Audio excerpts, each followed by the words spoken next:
Hi friends. അപ്പോൾ ഇന്നത്തെ വീഡിയോയിലേക്ക് എല്ലാവർക്കും സ്വാഗതം. അപ്പോൾ ഞാൻ ഇന്നൊരു ലഞ്ച് റൊട്ടീനോ അതുപോലെ തന്നെ മോർണിംഗ് റൊട്ടീനോ ഒന്നുമല്ല, ഫാമിലി വ്ളോഗേ അല്ലാട്ടാ ഞാനിന്ന് ചെയ്യണത്. കഴിഞ്ഞ ദിവസം ഞാനൊരു സിനിമയ്ക്ക് പോയിട്ടുണ്ടായിരുന്നു. ഇന്ന് കോടികൾ വാരിക്കൊണ്ടിരിക്കുന്ന ഒരു സിനിമയിലെ ആട് ജീവിതം തന്നെയാണ് ഇന്നത്തെ എൻ്റെ ഒരു വിഷയം എന്ന് പറയുന്നത്. അത് കണ്ട മുതലേക്ക് എനിക്ക് ഒരുപാട് ടച്ചിങ് ആയിട്ടുള്ളൊരു ഫിലിമാണത്. അപ്പോൾ ഞാനത് കണ്ട മുതലേ നിങ്ങളോട് പറയണം, എനിക്ക് കുറേ പേര് അറിയണം എന്ന് തോന്നിയിട്ടുള്ളൊരു കാര്യം ഉണ്ടായിരുന്നു. കാരണം വേറെ ഒന്നുമല്ല, ഇതുപോലെ ഒരുപാട് ആൾക്കാരുണ്ട്. പക്ഷേ ഞാനെന്ന് മീൻസ് എൻ്റെ വീട്ടിലൊരാൾ ഇതുപോലെ അനുഭവിച്ചിട്ടുള്ളൊരു കഥയാണ് ഈ നജീബിൻ്റെ കഥ എന്ന് പറയുന്നത്. അപ്പോൾ എൻ്റെ വീട്ടിൽ 5 ആൾക്കാരാണ് ഞങ്ങൾ മക്കൾ. എനിക്ക് മേലെ 3 ബ്രദേഴ്സ് ഉണ്ട് കേട്ടോ, ഒരു സിസ്റ്ററുമാണ്. അപ്പോൾ മൂത്ത ആളാണ് ഇതിലെ കഥാപാത്രം എന്ന് പറയുന്നത്. അപ്പോൾ എൻ്റെ മൂത്ത ബ്രദർ ഇപ്പോൾ ഒരു 20 വർഷമൊക്കെ കഴിഞ്ഞിട്ടുണ്ടാകും, പോരാ അതിനേക്കാൾ മുകളിലാണ്. ഞാൻ 4ാം ക്ലാസ്സിൽ പഠിക്കുമ്പോഴാണ് എൻ്റെ മൂത്ത ആൾ ഇക്കാൻ്റെ 20ാമത്തെ വയസ്സിൽ സൗദി അറേബ്യയിലേക്ക് പോകുന്നത്. അപ്പോൾ അവിടെ ഒരു 7 വർഷം, നജീബ് 2 വർഷമൊക്കെയാണ്, 2-2.5 വർഷം മാക്സിമം 3 ഈ ഒരു ആടുജീവിതം അനുഭവിച്ചിട്ടുണ്ടാവുക. പക്ഷേ എൻ്റെ എന്ന് പറയുമ്പോൾ 14 വർഷം മൊത്തം. അന്ന് സിനിമ ഇതുപോലെ കുറേ എന്താ പറയുക, കഥ എഴുതുന്ന ആൾക്കാർ ഇക്കാനെ കണ്ടിട്ടുണ്ടെങ്കിൽ കഥ എഴുതിയിട്ടുണ്ടാവും. ഞങ്ങൾ പത്രത്തിൽ കൊടുക്കാനൊക്കെ ഉള്ള ആ ഒരു നീക്കങ്ങളൊക്കെ ഉണ്ടായിരുന്നു. അത്രയും ദുരിതം അനുഭവിച്ചിട്ടുണ്ടായിരുന്നു. കുറേ വ്യത്യാസങ്ങളുണ്ട് ഈ സിനിമയും എൻ്റെ ഇക്കാൻ്റെ ജീവിതമായിട്ടുള്ളത് കേട്ടോ. കാരണം എന്താ വെച്ചാൽ, നജീബ് എന്ന് പറയുമ്പോൾ ആൾക്ക് ഒരു റിയാൽ പോലും കണ്ടിട്ടില്ല എന്നാണ് അയാൾ പറയുന്നത്. പക്ഷേ ഇക്കാക്ക് ശമ്പളം കൊടുത്തിരുന്നു. പക്ഷേ ആട് മേക്കലാണ് പണി എന്നുള്ളത് ഞങ്ങൾ വീട്ടിൽ അറിയണത് ഇക്ക വന്നതിന് ശേഷമാണ് ഞങ്ങൾ അറിഞ്ഞിട്ടുള്ളത്. അപ്പോൾ 14 വർഷം ഇക്ക ഗൾഫിൽ നിന്നിട്ടുണ്ടായിരുന്നു. അതിൽ 7 വർഷം ഇതുപോലെ പണിയെടുത്തിട്ട് അന്ന് 5000 രൂപയാണ് കേട്ടോ, നമ്മുടെ നാട്ടിൽ 5000 രൂപയാണ് ഇക്കാക്ക് കിട്ടിയിട്ടുള്ളത്. അപ്പോൾ ഞാൻ 4ാം ക്ലാസ്സിൽ പോകുമ്പോൾ, 4ാം ക്ലാസ്സിൽ പഠിക്കണ സമയത്ത് പോയിട്ട് എനിക്ക് എൻ്റെ മൂത്ത മോൻ ഉണ്ടായിട്ടാണ് വരുന്നത്. എൻ്റെ 20 വയസ്സിലായിരുന്നു എൻ്റെ കല്യാണം ഉണ്ടായിരുന്നു. ആ സമയത്താണ് ഒക്കെ തിരിച്ചു വന്നത്. 14 വർഷം ഒരു ഭാഗത്ത് ഈ ആട് മേയ്ക്കണത് 7 വർഷം നിന്നു. അന്നതിന് ശേഷം ഇക്കാക്ക് തീരെ ശമ്പളമില്ല. അറബിൻ്റെ മോനായിട്ട് ഇതുപോലെ എന്തൊക്കെയോ പ്രശ്നങ്ങളുണ്ടായിട്ട് ഇക്ക അവിടെ നിന്ന് ചാടി. ഇതൊന്നും ഞങ്ങൾ അറിയണില്ല, അതെല്ലാം പിന്നീടാണ് ഇക്ക പറഞ്ഞിട്ടുള്ളത് കേട്ടോ ഞങ്ങളുടെ കയ്യിൽ. അപ്പോൾ അങ്ങനെ ഒരുപാട് കാര്യങ്ങൾ എൻ്റെ ഇക്ക ഒരുപാട് സഹിച്ചിട്ടുണ്ട് എന്നാണ് ഞങ്ങളുടെ അടുത്ത് പറഞ്ഞത്. വെള്ളം പോലും കിട്ടാണ്ട് അത് ഈ ഒരു മരുഭൂമിയിൽ പോയിട്ട് ഇതുപോലെ ആട് ജീവിതം നയിക്കണ ഒരു സിനിമയാണെന്ന് കേട്ടപ്പോൾ തന്നെ, ബെന്യാമിൻ്റെ കഥ നമ്മൾ വായിച്ചിട്ടുണ്ട് എങ്കിൽ കൂടി അത് നേരിട്ട് കാണണമെന്നൊരു മോഹം ഉണ്ടായിരുന്നു. അതുകൊണ്ട് പോയതാണ്. അപ്പോൾ കരഞ്ഞിട്ട് എന്താ പറയുക, കരഞ്ഞിട്ട് വന്നിട്ടും വീട്ടിലെത്തിയിട്ടും ആലോചിച്ചിട്ട് ഞാൻ കരയണം. എന്താന്ന് പറഞ്ഞാൽ, ഇക്ക വരില്ല എന്ന് തന്നെ ഞങ്ങൾ വിചാരിച്ചിട്ടുണ്ടായിരുന്നു.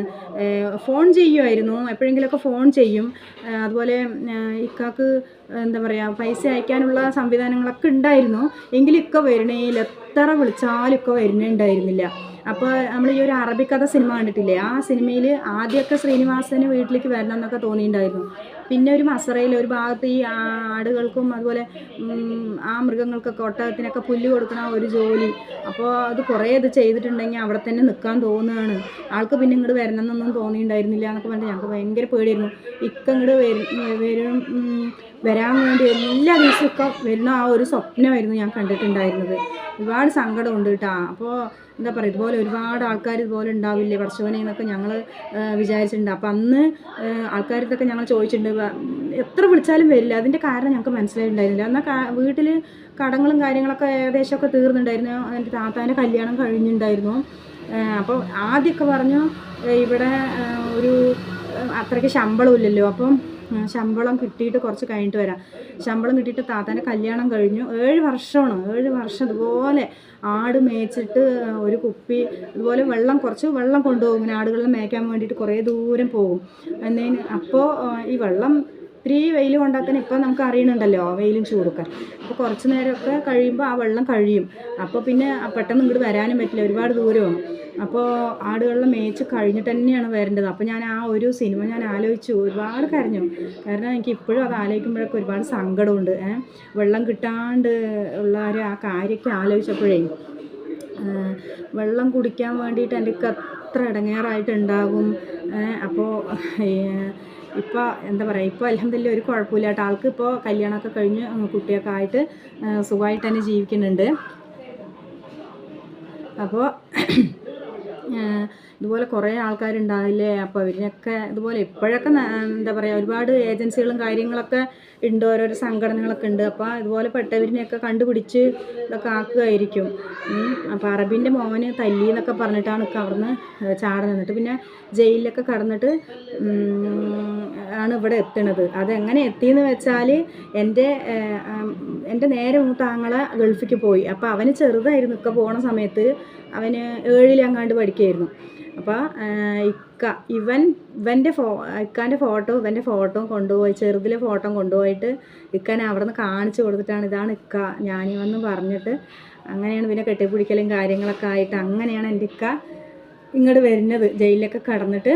ഇപ്പോൾ പിന്നെ ഇവൻ പോയല്ലോ, അപ്പോൾ പിന്നെ വീട്ടിൽ പിന്നെ കാര്യങ്ങളൊക്കെ നോക്കാനുണ്ടല്ലോ എന്നൊക്കെ പറഞ്ഞിട്ടാണ് കേട്ടോ പിന്നെ ഇപ്പം ഇവൻ അവിടെ നിന്നിട്ട് ഇക്ക ഇങ്ങോട്ട് വരുന്നത്. അപ്പോൾ എന്താ പറയുക, എനിക്ക് എന്നിട്ട് ഞങ്ങളെ ഒരുപാട് മിസ് ചെയ്ത് കാര്യങ്ങളൊക്കെ പറഞ്ഞപ്പോൾ ഞങ്ങൾ ഒരുപാട് കരഞ്ഞിട്ടുണ്ട്. അപ്പോൾ ഈ സിനിമ കണ്ടപ്പോൾ ഈ കാര്യങ്ങളൊക്കെ നിങ്ങളോട് കുറച്ച് നേരം ഒന്ന് പറയണമെന്ന് തോന്നി. ഒരുപാട് ആൾക്കാർ ഇതുപോലെ പെട്ട ആൾക്കാരുണ്ടാവുമല്ലോ, അപ്പോൾ അവരെയൊക്കെ എപ്പോഴും ഉണ്ടാകും, അപ്പോൾ അത്രയ്ക്ക് ഉണ്ടാവില്ല എങ്കിലും ഉണ്ടാകും. അപ്പോൾ അവരിനെയൊക്കെ പടച്ചോൻ രക്ഷിക്കട്ടെ എന്ന് പറയണം ആദ്യം. പിന്നെ ഇതുപോലെയുള്ള ഏജൻസികളും കാര്യങ്ങളൊക്കെ ഉണ്ടെങ്കിൽ അവരൊക്കെ എല്ലാവരെയും കണ്ടുപിടിച്ചിട്ട് രക്ഷിക്കണം എന്ന് തന്നെയാണ് എനിക്ക് പറയാനുള്ളത് കേട്ടോ. അപ്പോൾ അടിപൊളി ഫിലിമാണ് ഈ ഒരു ആടുജീവിതം. ഒരുപാട് താങ്ക്സ് ഉണ്ട്. എനിക്ക് ഇക്ക പറയൂ അപ്പോഴും നിങ്ങൾക്കൊന്നും ഇതൊന്നും പറഞ്ഞാൽ മനസ്സിലാവില്ല, അനുഭവിക്കുമ്പോഴാണ് അറിയുള്ളൂ എന്നൊക്കെ. പക്ഷെ നമ്മൾ നേരിട്ട് കണ്ട ഒരു ഇതാണല്ലോ ആ സിനിമ കാണുമ്പോൾ കിട്ടുന്നത്. അപ്പോൾ അത് നിങ്ങളോടൊക്കെ എനിക്കൊന്ന് പറയണം എന്ന് തോന്നിയിട്ടാണ്, അതുകൊണ്ടാണ് ഞാൻ കുറച്ച് നേരമെങ്കിലും ഇതുപോലെ പറഞ്ഞത്. അപ്പോൾ എന്തെങ്കിലും ഞാൻ പറഞ്ഞതിൽ നിങ്ങൾക്ക് ഡിസ്റ്റർബൻസ് ആയിട്ട് തോന്നുന്നു എന്തെങ്കിലും ചെയ്തിട്ടുണ്ടെങ്കിൽ ഞാൻ ക്ഷമ ചോദിക്കുകയാണ്. അതുപോലെ ആർക്കെങ്കിലും ഇതുപോലെ ഫീലായിട്ട് ഉണ്ടെങ്കിൽ അതിൽ ഞാൻ നെഗറ്റീവായിട്ട് തോന്നിയിട്ടുണ്ടെങ്കിൽ ഒന്നും വിചാരിക്കേണ്ട, കാരണം എൻ്റെ ഒരു അനുഭവമാണ് ഞാനിത് പറഞ്ഞിട്ടുള്ളത്. അപ്പോൾ ഇന്ന് വേറെ ഫാമിലി വ്ളോഗൊന്നും ഞാൻ എടുത്തില്ല. അപ്പോൾ എനിക്ക് ഈ കാര്യം പറയാൻ തോന്നിയിട്ട് ഒരാഴ്ചയായി ഞാൻ ഈ സിനിമ കണ്ടിട്ട്. അപ്പോൾ തുടങ്ങിയിട്ട് ഇത് പറയണം എന്നിങ്ങനെ ഞാൻ ഇക്കാൻ്റെ അടുത്ത് പറയായിരുന്നു, ഇതുപോലെയല്ലേ അക്ക, അങ്ങനെയല്ലേ എൻ്റെ ഒക്കെ അനുഭവിച്ചിട്ടുള്ളത്. അതുപോലെ എന്താ പറയുക, ഇതുപോലെ കുളിക്കലൊക്കെ കുറവായിരിക്കുക. അപ്പോൾ ഒരുപാട് ത്യാഗം സഹിച്ചിട്ടല്ലേ ഞങ്ങളിലൊക്കെ കല്യാണം കഴിച്ച് കൊടുത്തിട്ടുണ്ടാവുക എന്നൊക്കെ ഞങ്ങളിങ്ങനെ എൻ്റെ ഇക്കാൻ്റെ അടുത്ത് ഞാനിങ്ങനെ പറയുമായിരുന്നു. അപ്പോൾ ആ സിനിമയ്ക്ക് അങ്ങനെ പെട്ടെന്ന് സിനിമയ്ക്ക് പോകുന്ന ആളൊന്നും അല്ല ഞാൻ. ഇത് എനിക്ക് കാണണം എന്ന് തോന്നിയിട്ട് എൻ്റെ ഇക്കാൻ്റെ അനുഭവം എനിക്ക് അറിയണം എന്ന് പറഞ്ഞിട്ട് തന്നെ പോയതാണ്. അപ്പോൾ എനിക്ക് ഒരുപാട് ഇഷ്ടമായി ഈ സിനിമ. അപ്പോൾ അയാളുടെ മുഖം, നജീബ് എന്ന് പറയുന്ന ആളുടെ കണ്ണ് കണ്ടാൽ തന്നെ നമുക്ക് മനസ്സിലാകും അയാൾ എത്രമാത്രം ബുദ്ധിമുട്ടിയിട്ടുണ്ട്, പ്രയാസം അനുഭവിച്ചിട്ടുണ്ട് എന്നൊക്കെ അല്ലേ. പിന്നെ എനിക്കൊരു റിക്വസ്റ്റ് ഉണ്ട് കേട്ടോ, കാരണം എന്താ വെച്ചാൽ വേറെ ആരെ കൊണ്ടല്ല, ഇൻ്റർവ്യൂ ചെയ്യുന്ന ആൾക്കാർ ഒരുപാട് ഈ നജീബ് എന്ന കഥാപാത്രത്തിൻ്റെ അടുത്ത് പോയിട്ട് ഒരുപാട് അനാവശ്യ ചോദ്യങ്ങളൊക്കെ എന്തിനാണ് അതൊക്കെ ചോദിക്കുന്നത്. കാരണം അയാളുടെ മാനസികാവസ്ഥ അന്നത്തെ എന്തായാലും എനിക്ക് എന്താണെന്നറിയോ ഒരു റിക്വസ്റ്റ് ഉണ്ടെന്ന് പറയുന്നത്, ഈ മാനസികാവസ്ഥയിലുള്ള ആളെ കൊണ്ട് എന്തിനാ ഈ അനാവശ്യ ചോദ്യം, അങ്ങനെയൊക്കെ പ്രവർത്തിക്കാൻ ആ സമയത്ത് തോന്നുന്നു. കുറച്ച് വെള്ളം കിട്ടിയാൽ കുടിക്കുക, അല്ലെങ്കിൽ ഭക്ഷണം കിട്ടിയാൽ കഴിക്കുക, എങ്ങനെയെങ്കിലും വീട്ടിലേക്ക് പോകാൻ പറ്റുമോ എന്നുള്ള. അപ്പോൾ ദയവ് ചെയ്ത് അയാളെ കൊണ്ട് അങ്ങനത്തെ ഒരു സംസാരം ഒഴിവാക്കുക. ആൾക്ക് ആ ഒരു മാനസിക അവസ്ഥയിൽ അതിനൊന്നും അതാണ് ചെയ്യുക. എന്തിനാ അങ്ങനെയൊക്കെയുള്ള കാര്യങ്ങളൊക്കെ ചോദിച്ച് അയാളെ വെറുതെയെങ്കിലും ബുദ്ധിമുട്ടിക്കണമെന്നാണ് എനിക്ക് പറയാനുള്ളത് കേട്ടോ. എൻ്റെ ഈ ഒരു ചെറിയൊരു വീഡിയോ ഞാൻ അവസാനിപ്പിക്കുകയാണ്. അപ്പോൾ അടുത്തൊരു അടിപൊളി വീഡിയോ ആയിട്ട് ഫാമിലി വ്ളോഗായിട്ട് വരുന്നതിലേക്ക് എല്ലാവർക്കും ടാറ്റാ.